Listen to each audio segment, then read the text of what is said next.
coloqué, je crois. Ouais, donc je l'ai suivi en passant. Je regardais son émission.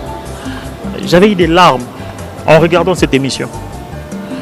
Aujourd'hui, les gens doivent comprendre d'où vient Fally. D'où vient Fally.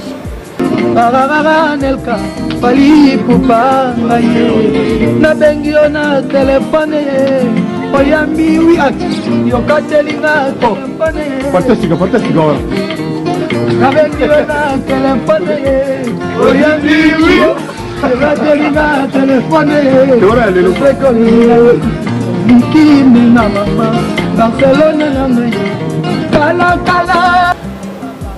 Vous comprenez? Donc, quand aujourd'hui les gens voient Fally d'aujourd'hui, ils doivent se rappeler il était où avant qu'il soit Fally d'aujourd'hui. Ça fait très mal de jeunes comme ces messieurs qui passent à la télé, mais c'est coloqué, qui passent à la télé pour mettre garde dans l'entourage à Koffi Olomide, pour mettre garde à Sandra Kazadi. C'est regrettable. C'est vraiment regrettable. Si Fally, il ne peut pas me suivre. Fally, revoir ton entourage, c'est pour ton bien. Koffi Olomide, c'est ton père. Il n'a jamais eu un problème avec toi. Et il ne peut jamais en avoir. Koffi Olomide ne prend pas le temps de calculer ma cambo. Par contre, il y a un souci à Bana Oyaye, Bakende Liboso. Moutou Morote, Koffi Olomide n'a jamais carrière ya Moutou. Je vous dis, ceux qui n'ont pas combien Obayaka, ceux qui disent que dans le bâtiment a cédé, Obayaka pour la bénédiction. Et on a dit que bon, là, mon union, ça a besoin de la caméra. Mon frère, que tu me suis, mais c'est coloqué. Je vous donne un conseil. Je vais enlever les lunettes. Je vous donne un conseil. Avec tes propos que tu as fait à la télé. Je vous ai suivi calmement. Mais c'est vraiment regrettable. Ceux qui n'ont pas au Panzarake Bisso, le quartier latin, l'entourage, le bureau ovale de Koffi Olomide, on a le temps de calculer tout ce qui se passe entre Fally. Je vous dis, rectifiez tout ce que tu viens de dire à la télé. Ça, je vous dis clairement. Le quartier latin, Koffi Olomide, qui est mon patron, il n'a pas un problème personnellement avec son fils. Et je vous dis, Fally Poupa qui me suit, il n'y a aucun jour Fally aller à la télévision à l'Obake, Koffi a blessé, a poignardé. Dans la rémission, on a réalisé plus de 20 albums na Congo.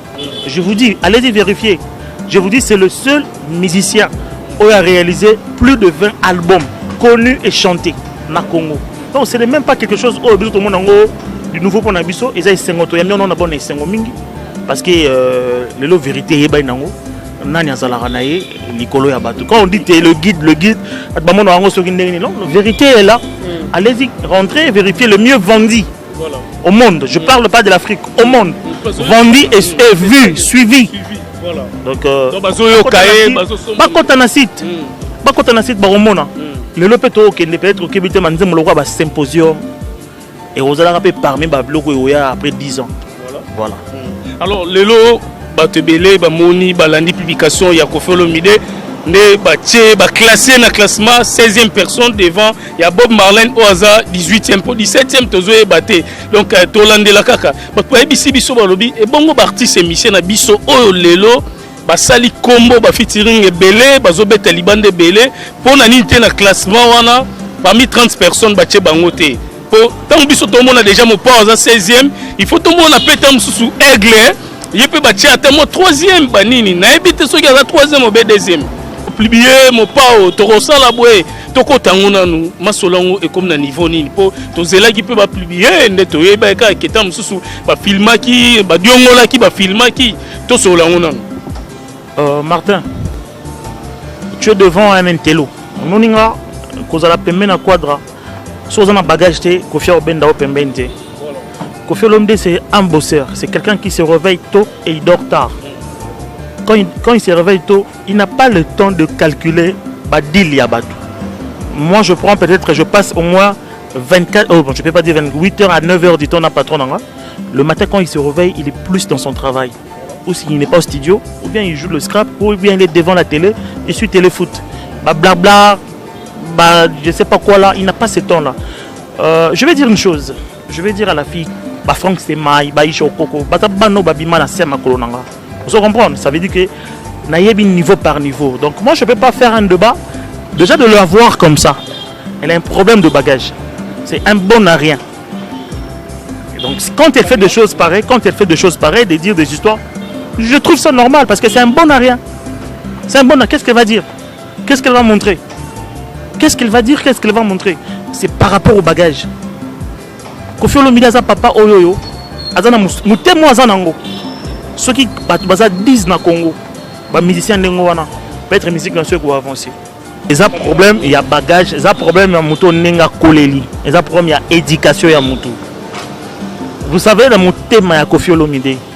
Dans mon thème, il y a Zaranango, il y a beau papa, il y a encadré les jeunes de l'eau na Congo. Là, tout le monde a vague, il y a des jeunes na Wati, des gaz fabuleux, des majos, tout ça. Pourquoi ils viennent à la maison à la belle? Kofi n'a pas ce temps-là. Kofi n'a pas le temps de calculer quelqu'un. Mon thème est toujours, on a 5 ans patron, il me suit.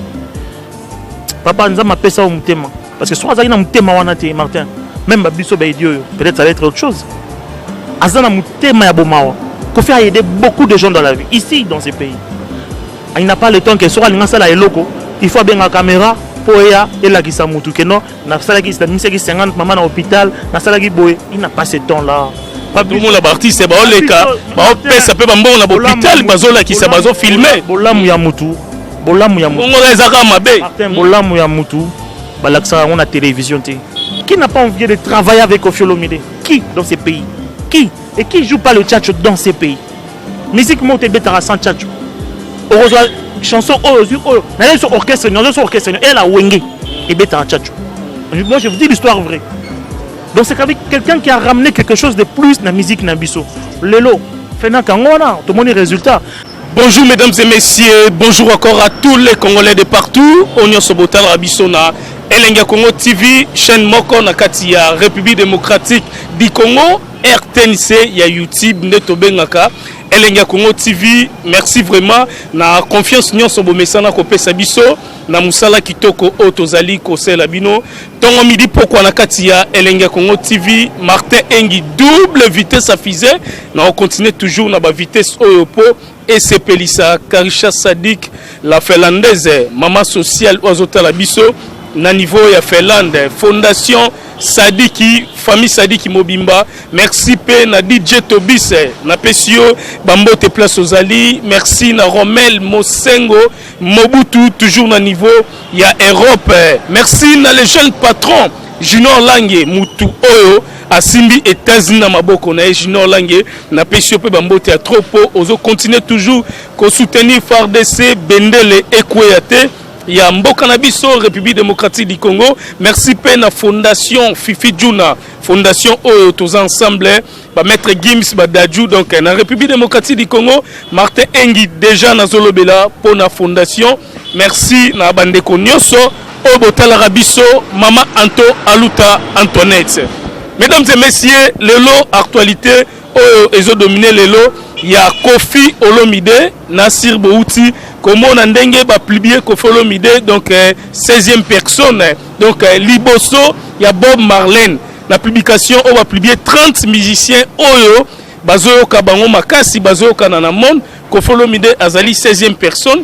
Toroso la paix masolo monsieur sous ensemble maintenant et dit tous années ensemble à Wanakatia Elenga Congo TV. Bonjour. Bonjour Mathieu, Martin. Voilà. Donc merci beaucoup.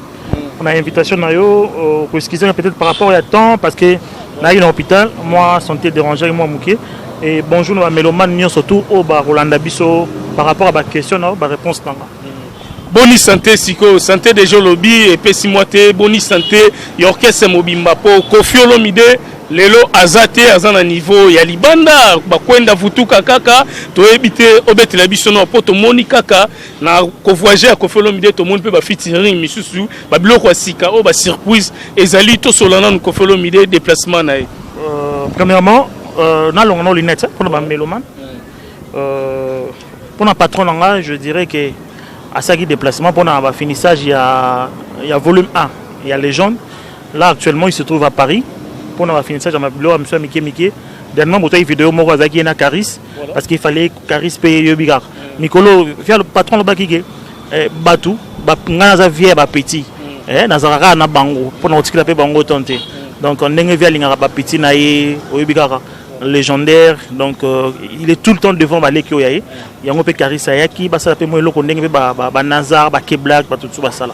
donc tikila bango tonté ba billet azongara mwana muki azongara jeune biloko azaka toujours leki non ala ba yana ye ba jina ifonge ba nyoka longo parce que ba grand frère ya Koffi Olomide na ite so classe ya Koffi Olomide wa azana ba grand frère oyaye ti lelo na Congo bazala vivant ozomona ba vie nyoka longo ba jina ifonge ba vie bozi bazala ba grand frère ya Olomide.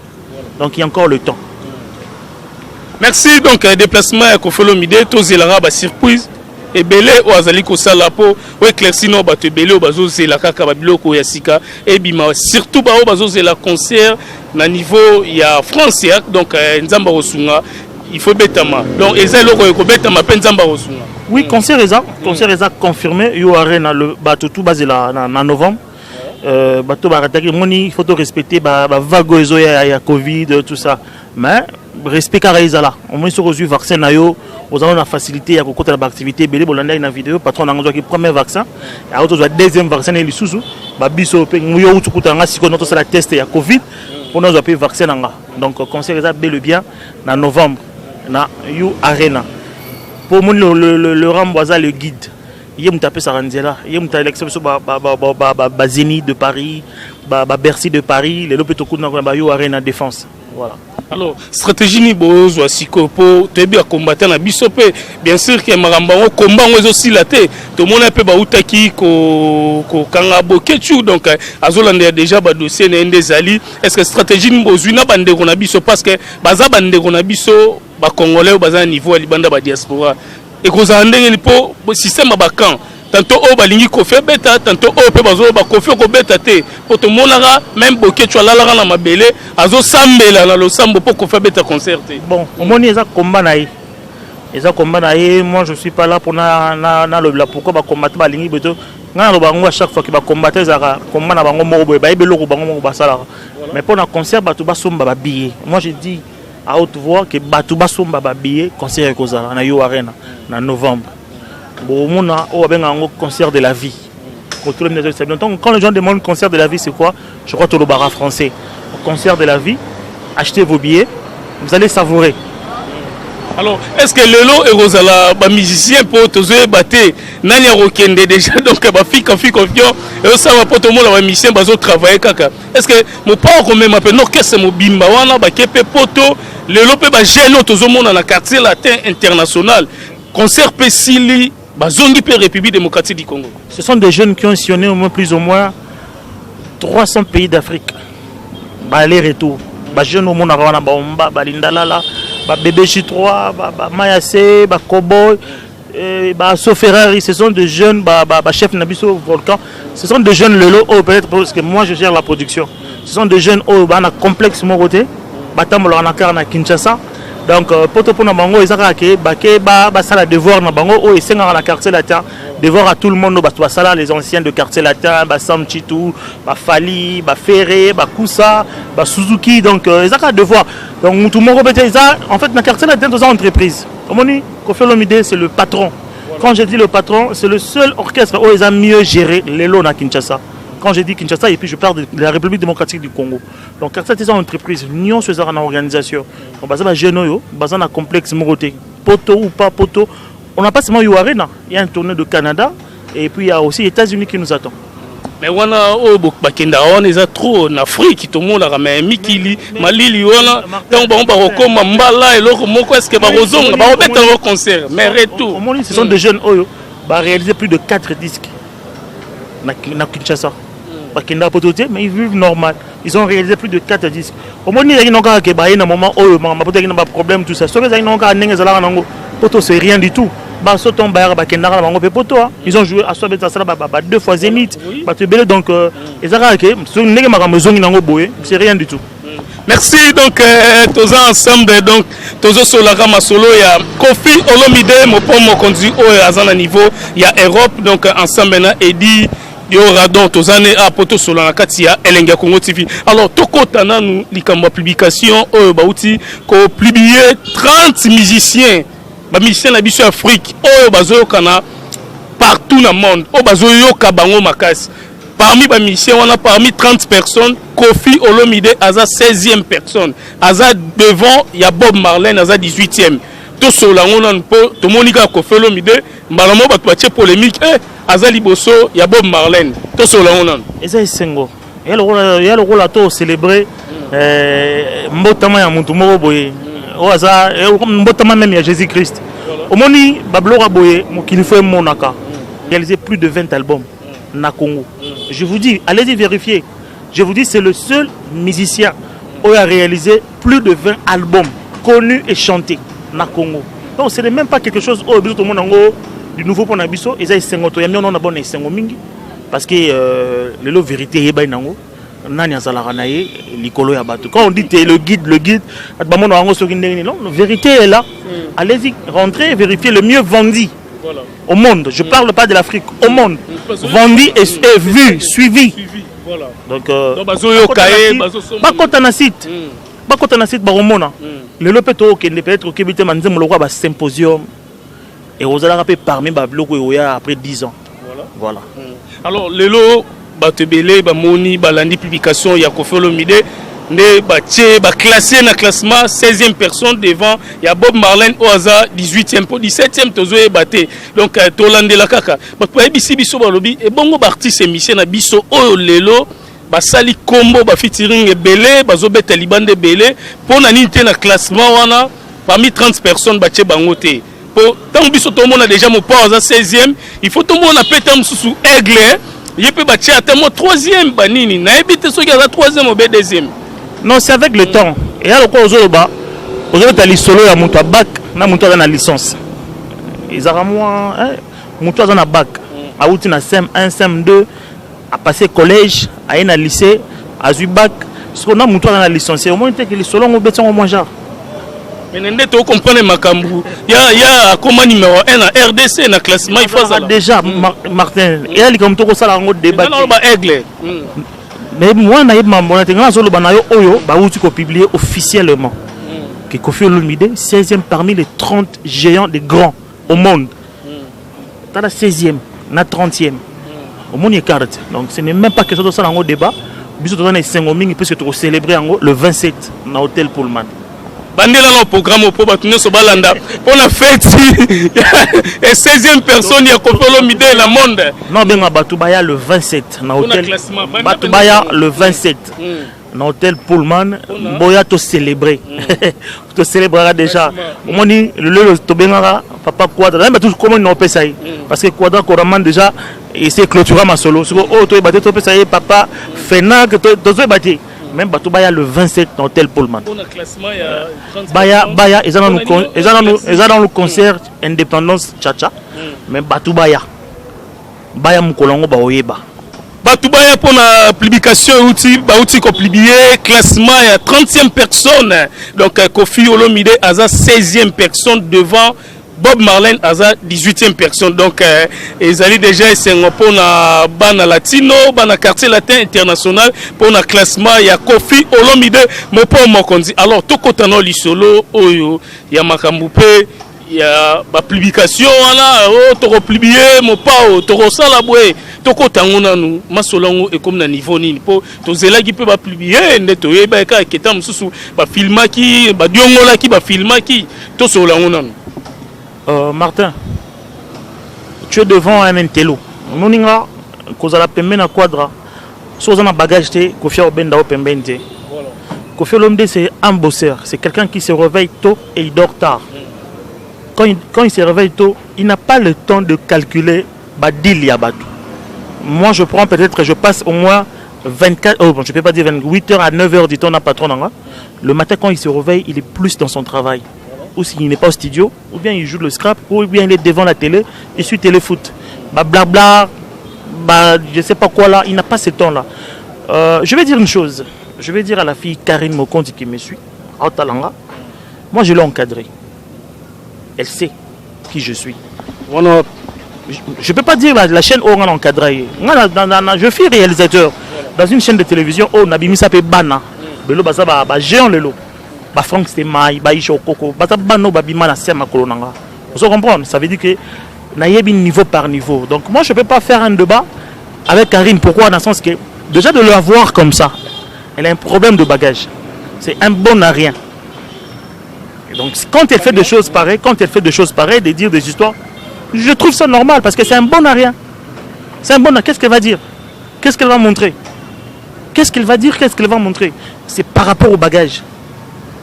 Koffi Olomide aza papa oyoyo, azana mutemo azanango. Ceux qui disent na Congo, les musiciens de Ngouana, peut-être musique dans ceux qui vont avancer. Donc quand on a Koffi aujourd'hui, tout c'est pelaka.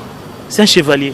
Martin, zoa chance de revoyager na Koffi peut-être Mamboka loka ba Libéria, ba Guinée-Bissau, ba Guinée équatoriale. Ouais, ba valeur ya Olomide. Dans ces pays, on n'a pas de respect à Koffi Olomide. On le prend comme je ne sais pas quoi. C'est quelqu'un qu'on doit respecter, c'est quelqu'un qu'on doit protéger de vivant. C'est un chevalier de ces pays. Mais on ne le respecte pas. C'est tout le monde aujourd'hui. Koffi comment le rôle là. Et le quand on a internet, ceux qui ont la publication, ça 190% on parle de Koffi. Ceux qui ont le contenu, ça profité. Pourquoi tout le monde veut gagner 1 franc au nom de Koffi Olomide? Qui n'a pas envié Koffi? Qui n'a pas envie de travailler avec Koffi Olomide? Qui dans ces pays? Qui? Et qui ne joue pas le tchatcho dans ces pays? Musique monte betara sans tchatcho. Chanson orchestre, et la wenge et betara tchatcho. Moi je vous dis l'histoire vraie. Donc c'est avec quelqu'un qui a ramené quelque chose de plus dans la musique Nabiso. Lelo, Fena Kangona, tout le monde est résultat. Donc parler de Karine, c'est une petite soeur que je connais. Mukona Yebe, Mukona Mone Aya. Pour encadrer, la PCA papier ça la conducteur, elle ne connaît même pas écrit. Oh, il dit. Je vous dis l'histoire vraie. Je vous dis l'histoire vraie. Donc c'est une fille que Dieu la pardonne, qu'elle est en train de faire. Mais tant où Moutou, Aleki, Alobi, n'a pas publié, n'a pas salaboué. Est-ce que Azo Kosa ou bien. Et là, on va salama qui est bombami ou bien toujours comprendre été. Pour-il tout comprendre raté, il n'y a pas un mouton de Tibiso. Mais tant on lobby les cambos, ils ont pour nanine. Martin, ils ont problème en bagage. Ils ont problème, il y a bagage, ils ont problème en mouton nenga koleli. Ils ont problème, il y a éducation ya mouton. Vous savez, dans mon thème, il y a Koffi Olomide. Dans mon thème, il y a Zaranango, il y a beau papa, il y a encadré les jeunes de l'eau dans Congo. Là, tout le monde a vague, il y a des jeunes, des gaz fabuleux, des majos, tout ça. Pourquoi ils viennent à la maison dans la belle? Koffi n'a pas ce temps-là. Koffi n'a pas le temps de calculer quelqu'un. Moutema n'a toujours, on a 5 ans, patron, il me suit. Papa, nous avons appelé ça au Moutema. Parce que soit il y a Moutema, Martin, même Babiso, peut-être ça va être autre chose. Azana Moutema, Yabomawa. Koffi a aidé beaucoup de gens dans la vie, ici, dans ces pays. Il n'a pas le temps que soit l'ingasa et loco. Il faut bien la caméra pour et la guisa moutou que non na sala qui 50 maman à l'hôpital na sala qui boy il n'a pas ce temps là pas tout le monde la artiste c'est ba les cas ba ça peut bambo na l'hôpital bazola qui ça bazo filmer bolamu ya moutou on ezaka mabe Martin bolamu ya moutou balaksa on a télévision tu sais combien on est en compagnie? On a Koffi Central, on a Quartier Latin et on a des agents au Bazaranda et ils sont payés chaque fin du mois. Chaque fin du mois, ces gens-là sont payés. Parce que mes parents, même dans le quartier latin, il y a eu des générations. Au Koffi Olomide, chaque génération sont marami tout cas. Aïman na poto, après ça le vie. Asa papa oh pas ça le bolam a loba na batouté. Moi je connais le cœur de Koffi Olomide. Je connais mon patron. Je connais comment il vit. Ana keria moto. Ana humanisme na nzoto. Donc les artistes qui na ba caméra na hôpital ba bimisa ba to malade, ba don asala mabe na ba caméra. Ça je ne sais pas. Ngana le soka que sur le sala mutu bolam, ils ont obligé de batu ba yeba. Toujours ba demande nda ko nat, ba ya ba lettre aide na kanko kolo ba edenga boy na boy. Et dit Zoé Loro Bozong Saboy, et dit Bossala Boy, Jean-Louis Bozong Saboy. Est-ce qu'on est obligé de prendre la caméra pour filmer ça? Ça n'a pas de sens. Ça n'a pas de sens. Donc voilà. Merci donc mesdames et messieurs, merci na Alice Massamba, mère doublée na Katia Suisse, oizote la biso donc Alandara Martin, Tongo midi poko na Katia Elenga Congo TV. Chukuma papa na baby, chukuma papa na baby, oki libanga na o na boira kiote. Mais na boira kio, merci peu na Junior Lange, le jeune patron, mutozo tonga ba immeuble na Katia République démocratique du Congo, mutozo soutenir FARDC na Katia mboka na biso Junior Lange na Katia États-Unis. Alors tout kota potozo kende déjà mon pont mo kondi ko folo mide ba uti ko kebisa e na ebité tanto yo ki yango ba kebisi mo pao il dit bonjour ça musani na kati ya quartier latin ba kebisi mo pao mo kondi Martin na ebité na kebisi ko folo mide ngalo tanga na ko mona ete o hebi non na ebité. En passant, je suivais une émission d'un jeune là, Zarana Nafali. Nani? Il s'appelle, c'est Coloqué, j'ai quelque chose comme ça. Nani? Coloqué, je crois. Ouais, donc je le suivais en passant. Je regardais son émission. J'avais eu des larmes en regardant cette émission. Aujourd'hui, les gens doivent comprendre d'où vient Fali. D'où vient Fali. Vous comprenez? Donc, quand aujourd'hui les gens voient Fali d'aujourd'hui, ils doivent se rappeler il était où avant qu'il soit Fali d'aujourd'hui. Ça fait très mal de jeunes comme ces messieurs qui passent à la télé, mais c'est coloqué, qui passent à la télé pour mettre garde dans l'entourage de Koffi Olomide, pour mettre garde dans Sandra Kazadi. C'est regrettable. C'est vraiment regrettable. Si Fali, il ne peut pas me suivre. Fali, revoir ton entourage, c'est pour ton bien. Fali, revoir ton entourage, c'est pour ton bien. Koffi Olomide, c'est ton père. Il n'a jamais eu un problème avec toi. Et il ne peut jamais en avoir. Koffi Olomide ne prend pas le temps de calculer ma cambo. Par contre, il y a un souci à Bana Oyaye, Bakendeli Bosso. Moutou Morote, Koffi Olomide n'a jamais carrière. Je vous dis, ceux qui n'ont pas vu combien Obayaka, ceux qui disent que dans le bâtiment a cédé, Obayaka pour la bénédiction. Et on a vu que là, mon union, ça a besoin de la caméra. Mon frère, que tu me suis, mais c'est coloqué. Je vous donne un conseil. Je vais enlever les lunettes. Je vous donne un conseil. Avec tes propos que tu as fait à la télé. Je vous ai suivi calmement. Mais c'est vraiment regrettable. Ceux qui n'ont pas au Panzarake Bisso, le quartier latin, l'entourage, le bureau ovale de Koffi Olomide, on a le temps de calculer tout ce qui se passe entre Fali. Je vous dis, rectifiez tout ce que tu viens de dire à la télé. Ça, je vous dis clairement. Le quartier latin, Koffi Olomide, qui est mon patron, il n'a pas un problème personnellement avec son fils. Et je vous dis, Fali Poupa qui me suit, il n'y a aucun jour Fali aller à la télévision à l'Obake, Koffi a blessé, a poignardé. Dans la rémission, mais c'est ce que je vous dis. On a conseillé Fali Poupa à revoir l'entourage. À revoir l'entourage. Ce n'est pas n'importe qui que tu peux prendre, même si on a grandi ensemble, tu peux le placer dans le bureau. Il faut y avoir bagage à battre. Tu peux mettre quelqu'un, mais à zone nuire dans sala. À zone peut se conseiller à ma baie. À zone même à ma baie. Mais plus tard, la vérité est au Yébana. Il faut retirer les paroles, ceux qui ont retiré les paroles. Ça n'engage que lui. Et après ça qui va mise en garde, ça n'engage que lui. Nous on avance. Après ça qui va mise en garde, ça n'engage que lui. Nous on avance. Voilà.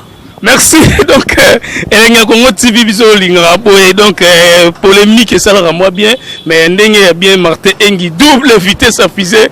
Tout ça la biso lukara place au polémique ça, mais polémique ndenge ba bêtise te, ndenge bien pour musique et c'est ngalo moi boye mutaleki alobi asali boye pour te ba nani azali kolo. mon père déjà parmi 30 personnes à la 16e. C'est ça une polémique à musique yango oh biso tolingaka. Merci vraiment na la finlandaise car Richard Sadiki maman sociale Jean Sia Sadiki et Richard Sadiki na pesibino bambote place bozali. Merci pe na Fabio Lamadid na kati ya Belgique bambote na yo. Merci pe na Tatiana Telaski na kati ya Belgique. Florence Madidi na France na pesio pe bambote à trop. Merci pe na Irène Madidi na France toujours bambote na yo. Place aux alliés donc Elenga Congo TV tozana pona bino poto la Sabino Bartualité Martin Engi beaucoup tabo s'abonner Elenga Congo TV botel la émission il y a Martin Engi double vitesse à fusée et qu'on ça bien donc ensemble na gloire de Kessé. Merci pe na Tracy Mbelenga pro Glody de Souka la mignonne pas au télévision maloba pa na Glody de Souka na pesi pe mpo théâtre na linga couple wana mingi voilà voilà non ngai trop na Souka ana ba question ngam na quand même ba question sili. Qu'est-ce que ça lango mais to betkali solo il y a ne pas publier mon pont Mokonzi parmi 30 personnes aza 16e et sali biso bien liboso bon c'est la paix dans 5 ans to e ba valeur ya autotune dans 5 ans to e ba sur autotune ozongi sango lisusu non ngana lobi to c'est là dans 5 ans mais qui mai na ngai ngo to c'est là dans 5 ans to e ba ndenge autotune to sela nga lo linga mambo te. Aujourd'hui, 5 ans, non, non, habite c'est la 5 ans. Ben, c'est la 5 ans, non? Toi, c'est là dans 5 ans, tu es ceux qui ont tout dessus. Tu recèles la honte. Mais tout ça, on a moins déjà. Nous, on avance, mais toi, c'est dans 5 ans, tu sais là. Mais quand on a un doulé, ok. On habite dans 5 ans. On habite, mon habite dans 5 ans, tu es bandé au sel. Voilà. Merci donc Elenga Congo TV. Plafond Papi James n'a pas essayé de théâtre, n'a pas essayé de Messi, Diakanoa, a passé 5e année dans les États-Unis. Félicitations mon fils. Ton père t'aime, n'a pas essayé maman naï et n'a pas essayé famille Mampouya à Genève. Papa Simon, maman Rose, n'a pas essayé Papi James, au théâtre. Massamanga Carlin Kamalandra, Guélin Voutou dans Paris. Puis on vient n'a pas essayé au théâtre. Na pesi bureau Val Mobimba à Paris, na ya Kinshasa na Paris na pesi Sandra Kazadi, Mama Rifana Londres, na pesi Christelle Mangaya, Angelou Central, le cerveau. Voilà, Mikono Benga le cerveau le guide. Voilà. Et puis na Bosanité mon vieux Tuturoba, na bureau Val na Bosanité Jean-Louis Manga, Merveille Rambo, le porte-parole itinérant, il y a patron, na Bosanité Didier Sigou et les autres, voilà. Merci Martin Engi. Pas tout. Je crois que tout ça saturé d'agir. Donc le 27, on a Pullman pour l'indépendance. Le 27 juin, on a Pullman. Il y a peut-être fêté 16e place na biso ngenge zalara. Et puis le 11, on a le Millionnaire Club na boulevard Wana. Voilà. Donc le Millionnaire 2. Donc on est à deuxième fois dans les Millionnaires. Après on a sur Olive. Mais je crois prochainement on peut sous le calendrier n'engé m'a besoin avancer. Okay. Merci donc programme ya mopo ya ngwana ba uti ko pesa donc Elenga Congo TV vous allez brancher chaque jour Bondolanda émission ya Martin Engi double vitesse à fusée donc beau kota déjà vous s'abonner pour ce beau rater émission dans la micro et komiga ya working ate ya usalaki te donc botala rendez émission pour na boire nous mabanga pour ngalinga mama mabanga te sona bando boire mabanga na combien de contacts na téléphone na ngai ya omona na linga te na boire raba tout moko boy déjà et kotanga na mutu ba junior langue na boire rabango ba Karisha Sadik maman sociale o azana ba fondation na fondation Sadik azo sunga bana Goma bana Est et ça la moi bien merci na la mignonne Glody de Souka merci na Tracy Mbelenga pro pour la brancher na Elenga Congo TV Martin Engi double vitesse à fusée.